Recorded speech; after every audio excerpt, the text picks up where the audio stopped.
दीपक आबा गटाचे होते आणि यावेळेचे उमेदवार हे शेतकरी कामगार पक्षाचे आहेत. पंचायत समिती गणाचे उमेदवार मागच्या वेळेचे शेतकरी कामगार पक्षाचे होते.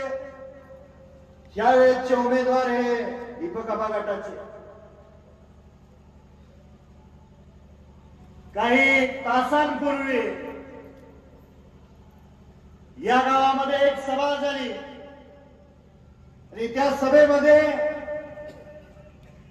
भाकरी फिरवण्याची भाषा झाली असं मला कुणीतरी सांगितलं. विकासासाठी मत द्या म्हणून मताची मागणी केली. डॉक्टर बाबासाहेब आंबेडकरांनी दिलेलं संविधान आहे, संविधानाने दिलेला अधिकार आहे, तुम्ही कुणीही मत मागू शकता. मागच्या 5 वर्षात ज्या माणसाने या तालुक्याचं आणि मतदारसंघाचं प्रतिनिधित्व केलं आणि विधानसभेला 2024च्या विधानसभेच्या प्रचाराच्या वेळेस प्रचारामधून काही वेळेला 4,500 कोटीची भाषा केली, काही वेळेला 5,000 कोटी पर्यंत आकडा गेला आणि विधानसभेच्या निवडणुकीची तारीख जशी जवळ आली त्यावेळेस गाड्यांमधून आणि प्रचार सभेमधून तो आकडा 6,000 कोटी पर्यंत गेला. मग का झाला नाही त्या 6,000 कोटीमध्ये या गावातला आणि या गटातल्या विकास? का झालं नाही हनुमान मंदिरासमोरचं सभामंडप? का झाले नाही वाडी वस्तीवरचे रस्ते?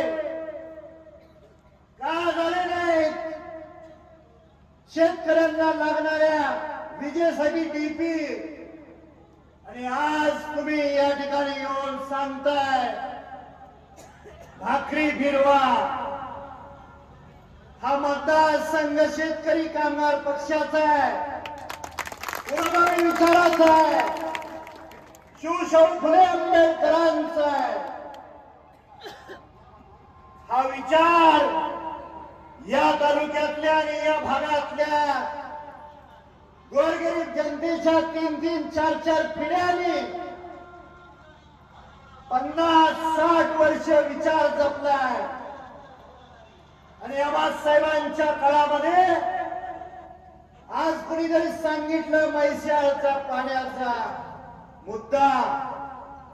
आबाने आता सांगितलं, पण स्वर्गीय आबासाहेबांनी 25-30 वर्ष पाणी परिषदा घेतल्या आणि तुम्हा सर्वांना सोबत घेऊन त्या पाणी परिषदेचं यश आहे. टेंबू आणि म्हैसाळ सारख्या योजना या भागात आल्या.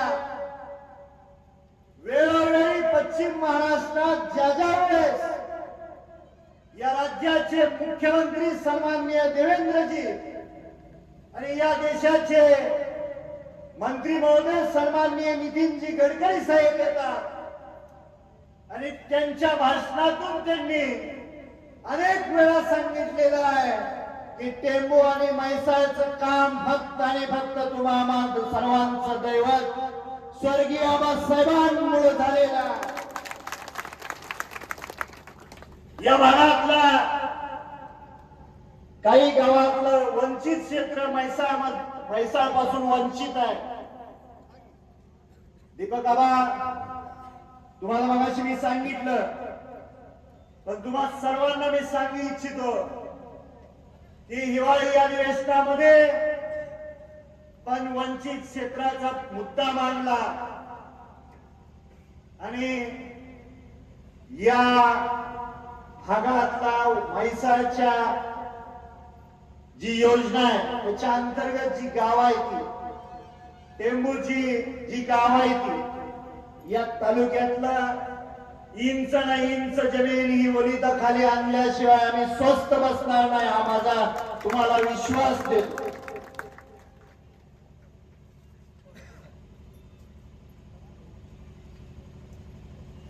स्वर्गीय आबासाहेबांनी आणि 1997 पासून दीपकबाबांनी दोघांनी मिळून राजकारण केलं. तरी या तालुक्यामध्ये गोरगरीब जनतेवरती अन्याय होऊ दिला नाही. दोघांची घरं ऑफिस 24 तास सताड उघडे असते.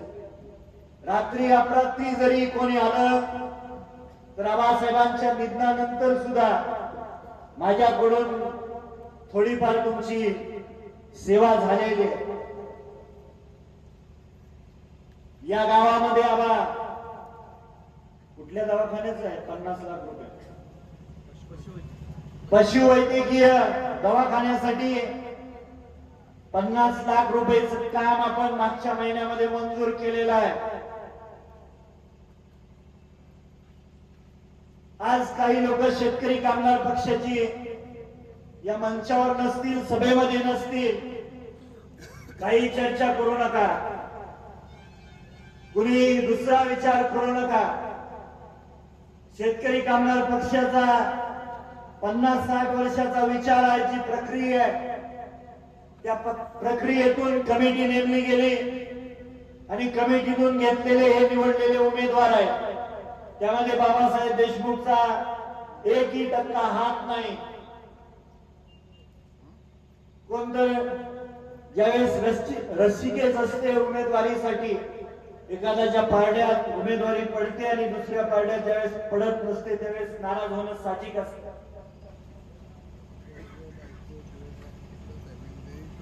पण जो आपल्या 3-3, 4-4 पिढ्यांनी जपलेला हा लाल बावटा आहे, स्वर्गीय आबासाहेबांनी तुमची 3-3, 4-4 पिढ्यांची सेवा केली हे विसरून चालणार नाही. आज आबासाहेबांच्या निधनानंतरची पहिली विधानसभेची निवडणूक झाली. तुम्ही मला माझ्यासारख्या तरुणाला अनुभव कमी असताना, वय कमी असताना, जेव्हा 5 रात्रंदिवस कष्ट करून निवडून दिलं गेलं आणि आज आबासाहेबांच्या निधनानंतरची पहिली जिल्हा परिषदेची आणि पंचायत समितीची निवडणूक आहे. माझी आपल्या सर्वांना विनंती आहे की मागच्या अनेक वर्षापासून या पंचायत समितीवरती 72 पासून 97 पर्यंत शेतकरी कामगार पक्षाचा लाल बावटा दिमागात फडकवत होता आणि त्यानंतर दीपकबाबा आणि आबासाहेबांच्या आघाडीचा झेंडा फडकत होता. परत एकदा आपल्याला तो झेंडा फडकवायचा आहे आणि त्याच्यासाठी 7 तारखेला मतदान केंद्रावरती असं एक मशीन येणार आहे बॅलेटचं. आणि या बॅलेटचं एकच मशीन असणार आहे. पहिल्या रकान्यामध्ये जिल्हा परिषद उमेदवारांची नावं असणार आहेत. 4 नंबरला संगीता सोमा मोटेंचं नाव आहे, त्याच्या समोरचं चिन्ह आहे नारळ. खालच्या रकान्यामध्ये या गैरडीगणातल्या पंचायत समितीच्या उमेदवारांची नावं असणार आहेत. 5 नंबरला अशोक नामदेव चोरमोलेंचं नाव आहे आणि त्यांच्या नावासमोरचं चिन्ह आहे छत्री. या दोन्ही चिन्हासमोरचं बटन दाबून मतदान रूपी तुम्ही आशीर्वाद द्या. त्या दोन्ही उमेदवाराला द्यावी एवढी विनंती करतो. मतदान करताना काही गडबडीत एक बटन दाबून बाहेर येतात. मतदान बाद होईल. दोन्ही बटन दाबणं गरजेचं आहे. आणि या ठिकाणी उपस्थित असणाऱ्या सर्व दोन्ही पक्षाच्या कार्यकर्त्यांना माझी विनंती आहे, आज 1 तारीख आहे, 5 तारखेपर्यंत प्रचार आहे, 7 ला मतदान आहे. तर 5 तारखेपर्यंत या गटातल्या आणि गणातल्या प्रत्येक गावातल्या वाडी वस्तीवरच्या वडीलधारी मंडळींना, माता भगिनींना हे चिन्ह सांगण्याची जबाबदारी तुम्ही चांगल्या पद्धतीने पार पाडाल अशी अपेक्षा व्यक्त करतो. आपण सर्वजण या ठिकाणी मोठ्या संख्येने उपस्थित राहिला त्याबद्दल सर्वांचं मनापासून अंतःकरणपूर्वक आभार मानतो.